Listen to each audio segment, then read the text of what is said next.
Good morning. আশা করি তোমরা সবাই ভালো আছো, আমিও ভালো আছি।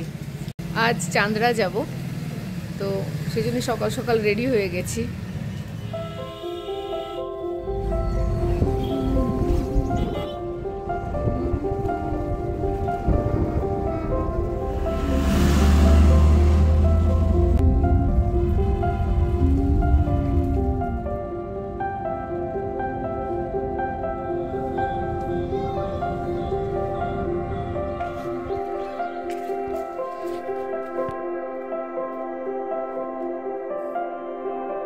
আগে একটা কথা ছিল, গোলা ভরা ধান আর পুকুর ভরা মাছ। আজকের ডেটেও সেটা কতটা সঠিক আমি জানি না। আমার পিসিমার বাড়ি, এখানেই আমার জীবনের অনেকটা সময়, সব থেকে মূল্যবান সময়টা কেটেছে। এখান দিয়েই পিসিমা বলে আমি ঢুকতাম। সময় বদলে যায়, মানুষ চলে যায়, আর আমাদের সেটা মেনেও নিতে হয়। এ হচ্ছে ঋদ্ধি, কাঞ্চনের মেয়ে। বাজে কি ছিল?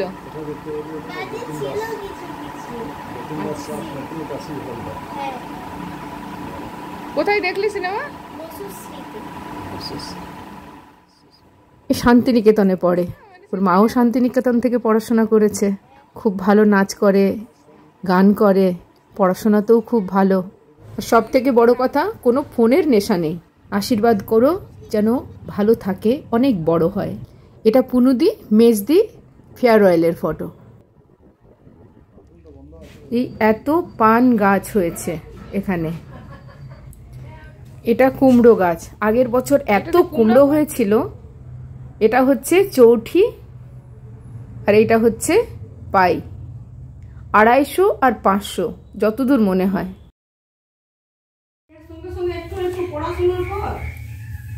পড়াশোনা আবার পড়াশোনা, আবার পড়াশোনা করবো।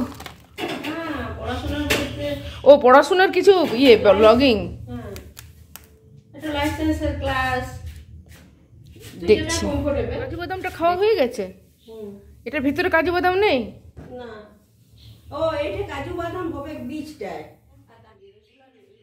অনুদয় সিদ্ধার্থদার স্কুলের কাজু বাদাম এটা। ফলটা খাওয়া হয়ে গেছে, বীজটা থেকে কাজু বাদামটা বেরোবে। এটা কি বলতো? এটা হচ্ছে শিমুল তুলো। পুনুদি বলছিল পিসিমা এটা থেকে বসে বসে তুলোগুলো বার করে রাখতো। কাজের মানুষ চুপচাপ তো বসে থাকতে পারে না। নয়ন সম্মুখে তুমি নাই, নয়নের মাঝখানে নিয়েছো যে ঠাঁই। এইখানে ফ্যামিলির সবার ফটো আছে। আমার বাবা, রানা, সবার ফটো আছে এখানে। আজ বাইরেই দেখাই তোমাদের, ভেতরে দেখানোর সময় ছিল না। এই যে তাল গাছ, এটা মাছের জাল, মাছ তোলার জাল। এটা গোয়াল, এটা এখনো অ্যাক্টিভ আছে। অনেক কষ্ট করে মনুদি গাই রেখেছে। এই বাড়িটা একসময় আমাদের জন্যে সুখের স্বর্গ ছিল। সময় তো বদলাবেই। এই হচ্ছে পুনুদি আর ঋদ্ধি। মনুদি কাঞ্চন তো ছিল না, তোরা চলে যাচ্ছে, সেটাই খারাপ লাগছে। আর কি বলবো, যাই আবার আসবো। এখন তো আছি কয়েকদিন বোধহয়। তোমরাও যাবে? যদি যাও তো থাকি। যদি আমি মানবাজার, হ্যাঁ যদি আমি তখন যদি আমি অবশ্য অতদিন থাকবো না। হ্যাঁ, আর তুই কবে যাবি? আমি দেখি পুটকির সঙ্গে দেখা। যখন বেরোচ্ছি তখন পুনুদি বলছে, পিসিমার ঠাকুর ঘরের ছবি নিয়ে যাবি না? এটাই পিসিমায়ের সব থেকে শ্রদ্ধার জায়গা ছিল। এখানে কোনো কম্প্রোমাইজ কোনো দিন করেনি। এখন পুনুদিরাও চেষ্টা করে যতটা সম্ভব, যেমন পিসিমা চাইতো ঠিক সেইভাবেই ঠাকুরের সেবা করা। এবার ফেরার পালা। যেতে যেতে একবার মনুদির স্কুলের বাইরেটা দেখিয়ে দেব। যদি বা মনুদিরা আজ কেউ নেই এখন স্কুলে, আমি বাইরেই দেখাই। পরে কোনো দিন অবশ্যই বাচ্চা সহ খুব ভালো করে স্কুলটা দেখাবো। এই স্কুলটিও শুরু করেছিলেন আমার পিসেমশাই স্বর্গীয় শ্রী বিশ্বনাথ সেনাপতি। এটা বাচ্চাদের স্কুল, ক্লাস 5 পর্যন্ত আছে। এই লেখাগুলো হয়েছিল যখন 25th অ্যানিভার্সারি হয়েছিল স্কুলের তখন। এখন বোধহয় স্কুল প্রায় 29 বছর বা 30 ইয়ার্স হতে যাচ্ছে। দেখেই বুঝতে পারছো, মানে প্রথম ইট গাঁথার থেকে স্কুলটা শুরু হয়েছিল, একটা প্রথম গাছ লাগানো থেকে আরম্ভ করে সেটা আজ কীরকম অবস্থাতে এসেছে এটা ভেতর থেকে দেখলে আরও ভালো করে বোঝা যাবে। আজ তো এখন গেট বন্ধ আছে, কোনো সময় অবশ্যই আমি পুরোটা ভালো করে দেখাবো।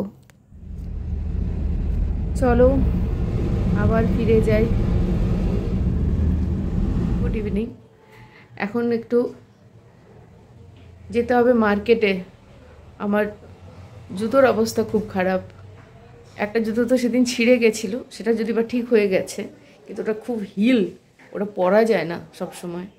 একটা সিম্পল জুতো সবসময় পরার জন্য কিনতে হবে, কেন কি যেটা আমি সবসময় পরি সেটা খুবই ভালো জুতো, আমার ভীষণ পছন্দের, কিন্তু ওটা সেদিন বৃষ্টির মধ্যে বাইরে থেকে গেছিলো। আর ওটা এমন জলে ভিজেছে, মানে ওটা পুরো লেদারের জুতোটা, এমন জলে ভিজেছে ওটা সহজে আর শোকাচ্ছে না দেখছি। অতটা খটখটে রোদ্রে আমার আর দেওয়া হয়নি ওটা। আর সবসময় ওটা পুরো পাম্প সুতো, সকালে পুরো একদম ভেজা ভেজা লাগছে। তো একটা সিম্পল জুতো কিনে নিয়ে আসি সবসময় পরার জন্যে। আর কাঞ্চনের সাথে দেখা হলো না, এই আর কি। এই করে আমার এখান থেকে যাওয়াই হয় না। একবার মানবাজার আসি আমি 2-3 দিনের জন্যে, তারপর আমার এই আজ যাই কাল যাই করে করে আমার আর যাওয়া হয় না। দূরে লাগছে। এটা হসপিটালের রাস্তা দিয়ে আমরা হেঁটে যাচ্ছি, তো এটা একটু শর্টকাট হয়। অবস্থা দেখো পুরো ভুতুড়ে। জুতোর দোকানে তো গেলাম, অনেক কষ্ট করে দুটো জুতো পছন্দ হলো, এগুলো তো হলো না পছন্দ। তারপর এই যে ফালুদা ভাবলাম খাবো কি খাবো না, কিন্তু ইচ্ছেই করলো না, ভালো লাগছিল না শরীরটা। মায়ের আরতি হচ্ছে, তো ওখানে বসে পড়লাম কিছুক্ষণ, একটু মাকে প্রণাম করলাম।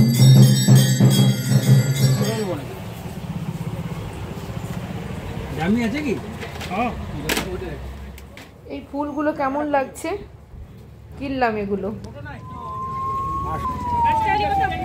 যারা মানবাজারে থাকো তারা নিশ্চয়ই জানো পোস্ট অফিস মোড়ে এই ভাজাটা কি ফেমাস আর কি না ভালো।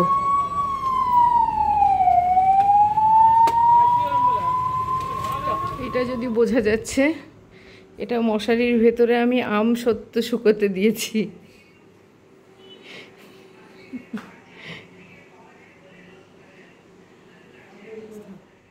একটা মশারি টাঙিয়েছি আর তার ভেতরে এনারা সবাই আছে। এখানে ফ্যানটা চালিয়ে দেব, তাতে অনেকটা শুকিয়ে যাবে, সকালে দেওয়া হবে রোদ্রে। আমি যেহেতু রাত্রিবেলাতে কাজ করি, ভোরবেলাতে উঠতে পারি না, সেই জন্য এই অবস্থা।